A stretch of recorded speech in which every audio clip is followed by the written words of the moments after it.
Bismillahirrahmanirrahim. Elhamdülillahi Rabbil alemin ve salatu ve selamu ala şefil enbiya vel murselin. Amma ba'd. Möhtərəm müsəlmanlar, ilk öncəsi salamlayıram. Esselamu aleykum ve rahmetullahi ve berekatuh. Amma sonra bugünkü dərsimiz yenə də Ramazan ayı və oruc mövzusunda olacaq. Və Ramazan ayı və oruc bəllidir ki, Ramazan ayı davam edir. Və müəyyən səbəblərə görə biz deməli bu mövzuda dərsləri keçə bilmirdik. Çünki rafizini rədd edib yerində oturtmaq üçün mütləq vaxt lazım idi və bunu etdik əlhəmdülillah və susturduq adamı, yəni və indi Allahın izni ilə yenə də bu mövzuda dərs keçməyi planlaşdırıram və bugündən başlayaraq yenə də bu mövzuda dərslərimizə davam edəcəyik. Və biz hər Ramazanda olduğu kimi deməli bəzi kitabları şərh edirik, yəni oruc bablarını. Məsələn, Buluğul Məramın şərhini tamamlamışıq. İndi Zadul Mustaqni, yəni Əl-Həccavinin Həmbəli uləmalarından, fəqihlərindən Əl-Həccavinin Zadul Mustaqni adlı kitabının şərhini edirik. Və keçən dərsdə biz 42-ci dərsdə götürdük deməli ağız suyunun ağızda toplanması və onunla əlaqəli əhkamları götürdük. Və biz ümumən deməli şeyxin ikinci açdığı babı davam edirik oruc kitabında və həmin babın adı da Bəbu mə yukrahu və yüstəhəbu fissavm və hukmul qada. Yəni orucda, oruc tutanı üçün məkruh olanlar, məkruh olan hallar, müstəhəb olan hallar və orucu qəza etməyin hökmü, orucu qəza etməyin hökmü adlı belə bir başlıq açır Əl-Həccavi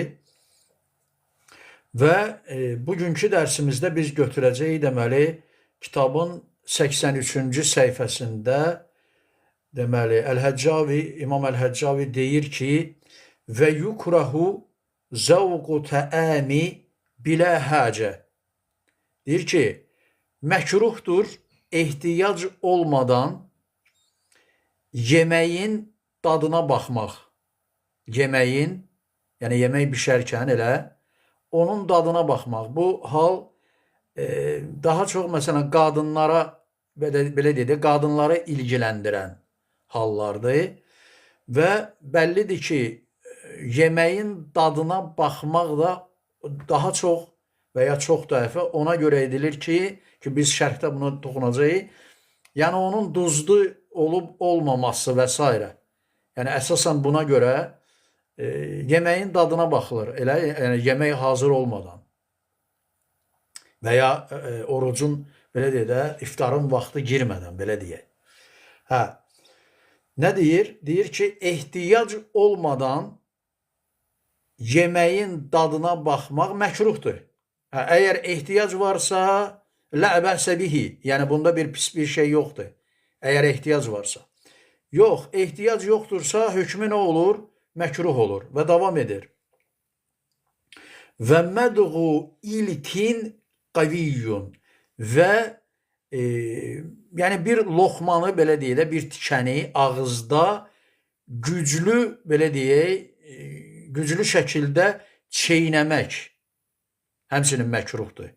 Yəni birinci deyir dadına baxmaq, bu bir. İkinci, yəni oruc tuta, oruclu ola, ağıza bir, belə deyək, tikə atmaq və ya bir tikə qoymaq, və onu güclü şəkildə çeynəmək.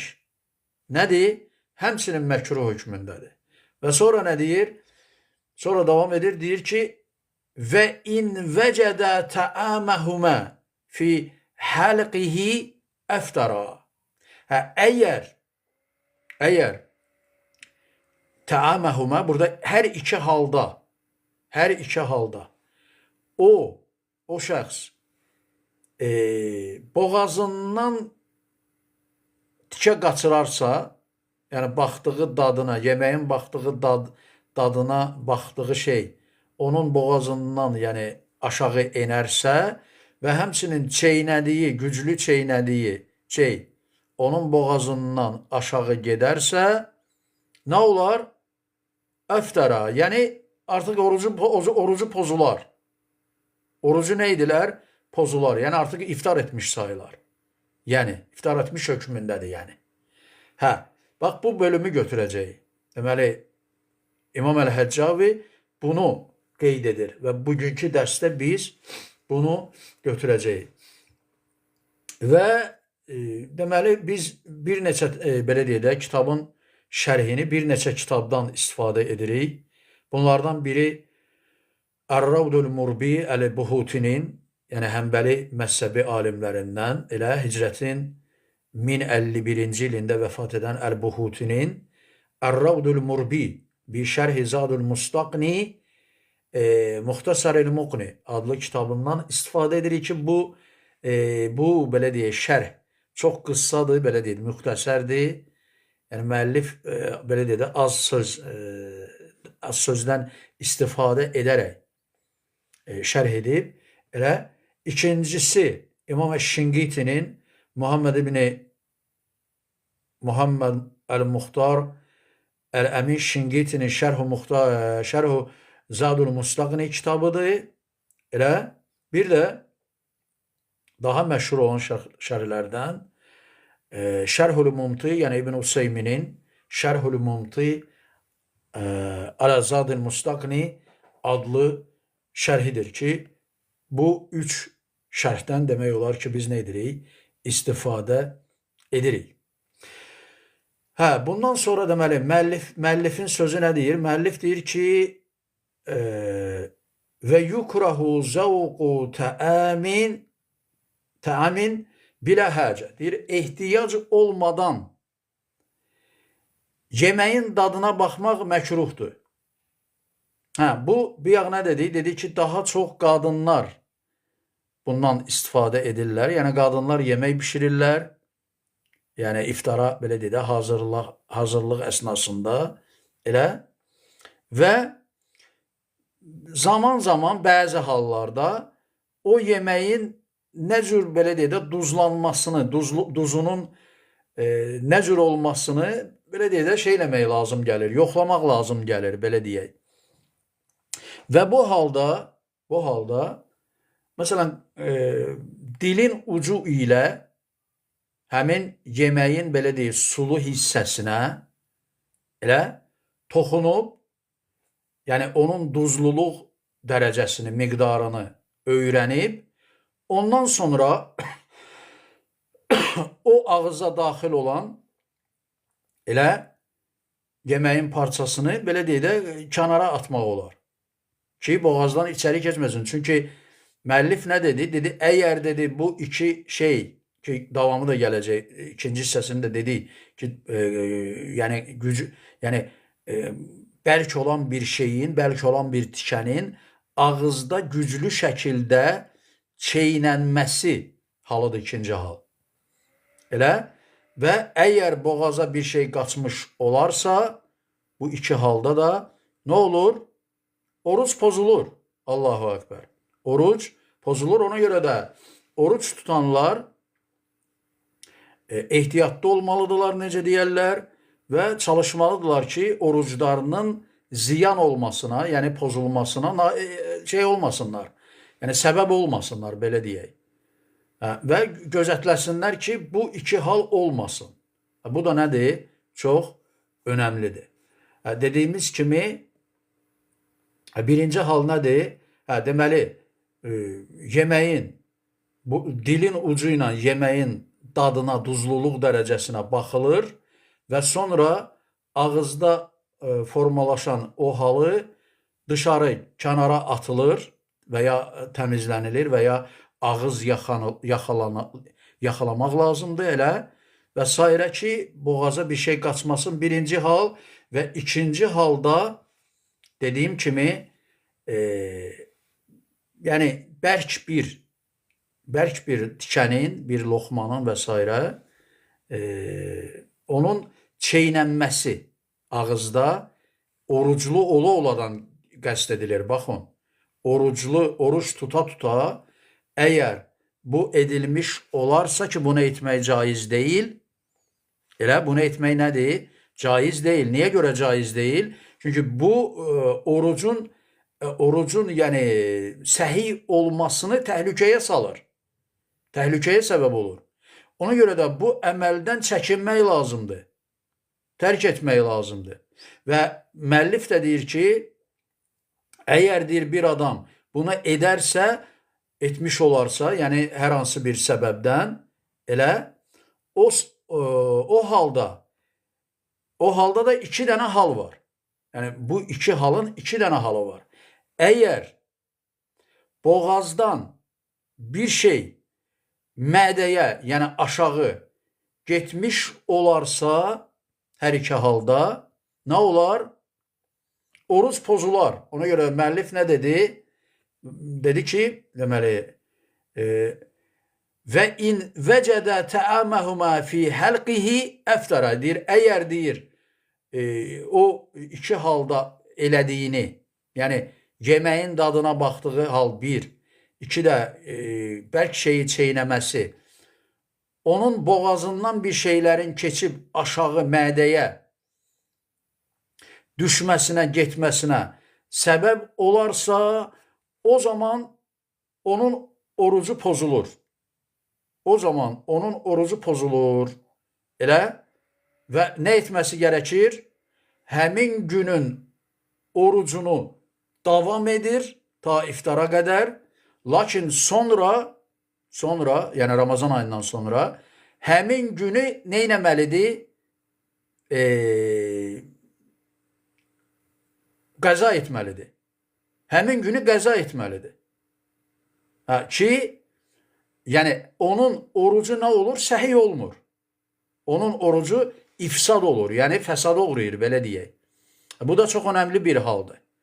İkinci hal, bu iki şeyin ikisini də eləsin, elə hansıdır? Bir, yeməyin dadına baxsın.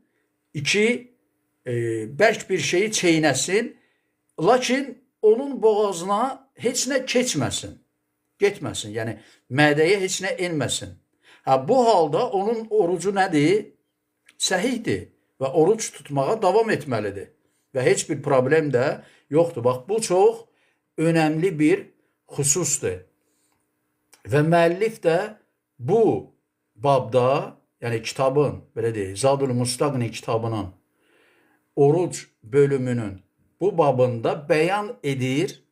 Nəyi bəyan edir? Bir babın da adını oxuduq ki, yəni məkruh olanlar, oruç tutanın oruç tutduğu zaman ona məkruh olanlar və ona müstəhəb olanlar və qəza etməyin hökmü. İndi müəllif bu məsələlər barədə danışır və bəyan edir, deyir ki, hansı halda oruc pozulur, hansı halda oruc nədir? Pozulmur və hansı halda pozulduğu zaman qəza edilməli, qəza tutmaq lazımdır. Və dediyimiz kimi, bax, bugünkü dərsin axır hissəsində, yəni şərh etdiyimiz parçanın axır hissəsində nə dedi? Deməli, birinci deyir ki, və yukrahu zəvqu təəmin bilə həcə, ehtiyac olmadan yeməyin dadına baxılması məkruhdur. Yəni, iki hal ola bilər. Bir, yeməyin dadına baxmağa ehtiyac var. İki, ehtiyac yoxdur. Ehtiyac yoxdursa, edilməsi məkruhdur. Ehtiyac olmadan. İki, əgər ehtiyac varsa, bunun hökmü nədir? Caizdir. Yəni, məkruh deyil. Çünki, məsələn, ehtiyac var ki, öyrənilsin ki, misal üçün, bişirilən yemək, elə, bişirilən yemək, duzludur ya duzlu deyil. Kifayət qədər duz atılıbmı və ya çox atılıbmı və s. Birinci hal budur. Birinci hökm. İkinci hökm nə deyir? Deyir ki, və mədğu ilkin qaviyyun və ya bərk bir loxmanın, yəni bərk bir tikənin, belə deyək, oruclu olduğu halda ağızda çeynənməsi və bu halda da bunun edilməsinə də yenə də həmçinin iki hal ola bilər. Birinci hal, onu çeynəməsin səbəbindən və ya nəticəsində boğazından bir şeylər gedə bilər mədəsinə ki, bu halda orucu pozur. İkinci hal, bunu eləsin, lakin boğazına heç nə getməsin. Bu halda onun orucu səhihdir və davam etsin orucuna və heç bir problem də nədir? Yoxdur. Sonra nə deyir? Sonra deyir ki, və in vəcədə təəmməhumə fi həlqihi fəəftərə. Əgər deyir, bu iki halda dediyimiz kimi boğazından bir şeylərin qaçdığını, aşağı endiyini, belə deyək, mədəyə getdiyini vəcədə görərsə, tutarsa, taparsa və s. müşahidə edərsə, duyarsa, nə olar? Əftərə. Yəni, artıq onun orucu nə olur? Pozulmuş olur. Ona görə də o adam nə etməlidir? Həmin günün orucunu davam edib axıra qədər tutmalıdır və sonra Ramazan bitəndən sonra, çünki onun orucu fəsada uğradı həmin günün. Həmin günün bir gün qəzasını nə etməlidir? Tutmalıdır. Bax, bu da önəmli bir xüsusdur. Bax, önəmli olan hal nədir? Bilmək gərəkir ki, oruç tutanlara hansı halda onların orucu pozulur, hansı halda pozulmur. Əgər orucları pozulursa, qəza etmək lazımdır. Əgər əlbəttə ki, orucları pozulmursa, qəza lazım deyil və orucları səhihdir və heç bir problem də yoxdur. Bax, burada qalırıq. Bu çox önəmli bir xüsusdur. Bu çox önəmli bir xüsusdur. Çünki bilinməsi gərəkir ki, oruç tutanların maarifləndirilməsi gərəkir. Bilinməsi gərəkir ki, bilmələri gərəkir ki, nə zaman oruc pozulur, nə zaman pozulmaz. Müxtəsər, bu qədər. Allah bilir. Əssalamu aleykum və rəhmətullahi və bərəkatuhu. Bir şey dedim ki, saat inşallah 10-da canlıya çıxacaq, saat 10-da canlıya çıxacaq və yenə də canlılarımıza gəlin və iştirak eləyin və sual-cavab eləyəcək. İnşallah Allahın izindən. Müxtəsər bu qədər. Allah bilir. Əssalamu aleykum və rəhmətullahi və bərəkatuhu.